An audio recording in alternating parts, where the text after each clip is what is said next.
पश्चिमी उत्तर प्रदेश के हाथरस में एक बड़ा हादसा हुआ है जिसमें कम से कम 100 लोगों की मौत हो गई है। हादसा एक सत्संग में भगदड़ मचने की वजह से हुआ, जिसमें शामिल होने के लिए पश्चिमी उत्तर प्रदेश के अलग अलग जिलों से हजारों लोग पहुंचे।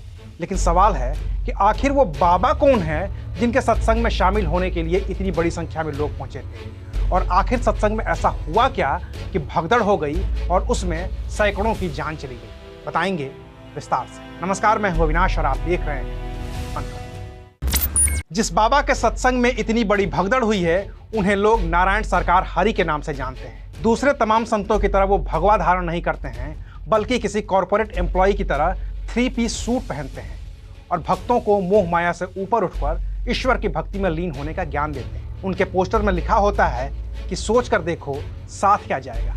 इसके अलावा वो धर्म में फैले हुए अंधविश्वास को हटाने, बिखरी हुई मानवता को जोड़ने और आदर्श मानव समाज का निर्माण करने की बात करते हैं। जानकारी के मुताबिक नारायण साकार हरि उत्तर प्रदेश के एटा जिले के पटियाली तहसील के बहादुर नगरी गांव के रहने वाले हैं। 1998 तक वो भारत सरकार के गुप्तचर ब्यूरो यानी कि आईबी के लिए काम करते थे। देश की सुरक्षा संबंधित गोपनीय जानकारियां जुटाया करते थे।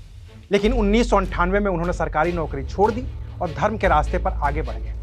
इसके बाद से ही उनका नाम नारायण साकार हरि या साकार विश्व हरि उर्फ भोले बाबा हो गया। उनके अधिकांश सत्संग पश्चिमी उत्तर प्रदेश, उत्तराखंड, हरियाणा, राजस्थान और दिल्ली में होते हैं, जहां लाखों की संख्या में लोग जुड़ते हैं। ये ऐसे बाबा हैं जो खुद 3 पीस सूट पहनते हैं, लेकिन दूसरे बाबाओं धर्मगुरुओं की तरह किसी भी सोशल मीडिया प्लेटफॉर्म पर मौजूद नहीं है।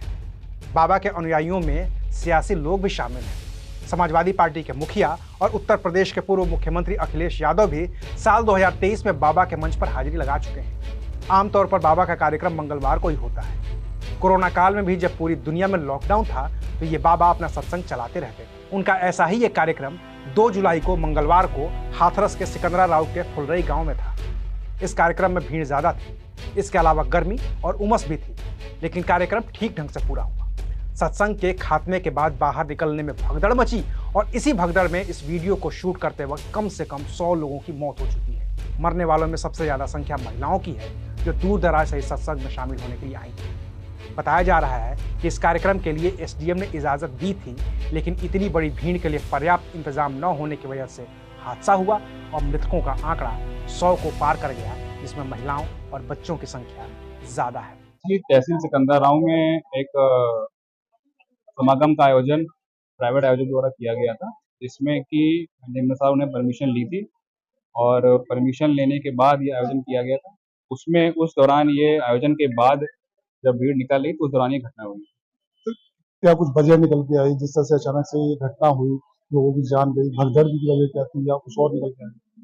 देखिए, अभी इसमें ये जांच गठित की गई है और जांच जब हो जाएगी उसके बाद इसमें पूर्ण रूप से कारण निकल पाएगा कि किस वजह से ये घटना हुई है।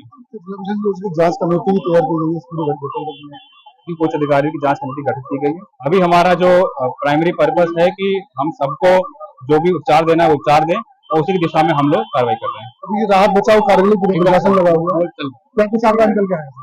कुछ आंकड़ा निकल, देखिए अभी आप इसके फिगर्स अभी एक्यूमुलेट किए जा रहे हैं। सबका जो भी है सबका रिकॉर्ड किया जा रहा है और रिकॉर्ड एक बार सबको हम एक बार ट्रीट कर लेंगे, इनको जगह उनको जहां पे उनको भेजना भेज देंगे, उसके बाद एक हमारा डेटा निकल पाएगा। सब भागे तो माँ सड़क ऊंची नीचे हटकाए वो नालों सो तो गांव में एक के ऊपर एक के ऊपर एक के ऊपर एक भगदड़। ऐसे गुरु की गाड़ी गई थी ना, तो वो जा रहे थे कि हमारे प्रभु गए, ये भागे, उसमें दब गए, एक से ऊपर चढ़ गए। वो पुलिस प्रशासन की वजह से रोड पे घटना हुई है।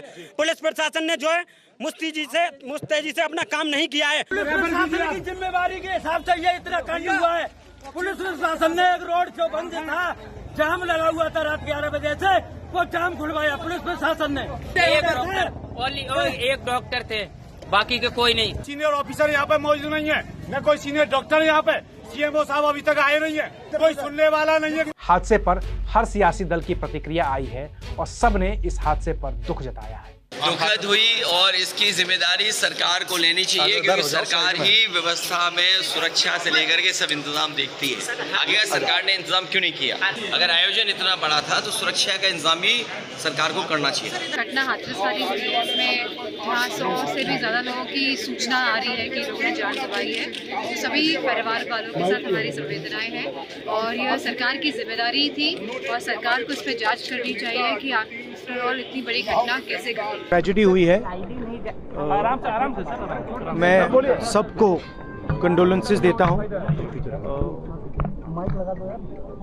और सरकार को लोगों की मदद करनी चाहिए सेंसिटिवली और सब परिवारों को जिन्होंने किसी को खोया है मैं कंडोलेंसेस ऑफर करता हूँ। ये दुखद घटना है। माननीय प्रधानमंत्री जी ने भी सदन में दुख व्यक्त किया है। हम लोग भी उनके प्रति संवेदना व्यक्त करता हूँ। जिनकी भी मृत्यु हुई, मैं महादेव से अपने श्री चरणों में स्थान दें। बाकी घायलों के लिए प्रधानमंत्री जी ने भी शोक संवेदना की, वहाँ पूज्य योगी महाराज जी भी, पूरी प्रशासन उनको बचाने के। लगभग 80 से भी ऊपर 87 लोगों की मौत हुई है। बहुत दुखद दुर्घटना है और ये सब भक्त लोग थे जो पूजा अर्चना कर रहे थे। उम्मीद करते हैं कि अस्पताल में जो घायल हैं उनकी शीघ्र उनको उपचार मिले और जो मृतक परिवार है उनको भी सरकार उनकी देखरेख में कोई घोषणाएं करे और इस मामले की जांच भी होनी चाहिए। जब वहीं उत्तर प्रदेश के मुख्यमंत्री योगी आदित्यनाथ ने इतने बड़े हादसे की जांच के आदेश दे दिए हैं। मृतकों के लिए मुआवजे का ऐलान किया गया है और घायलों का अलग अलग जिला अस्पतालों में इलाज चल रहा है। बताया जा रहा है कि कम से कम 150 लोग अब भी गंभीर रूप से घायल हैं। हादसा बड़ा है तो लगातार अपडेट्स आ रहे हैं, लिहाजा हमारी नज़र इस पूरे घटनाक्रम पर बनी हुई है। जो भी बड़ी खबर होगी वीडियो के जरिए हम आप तक पहुंचाएंगे। तब तक देखते रहिए अनकट। शुक्रिया।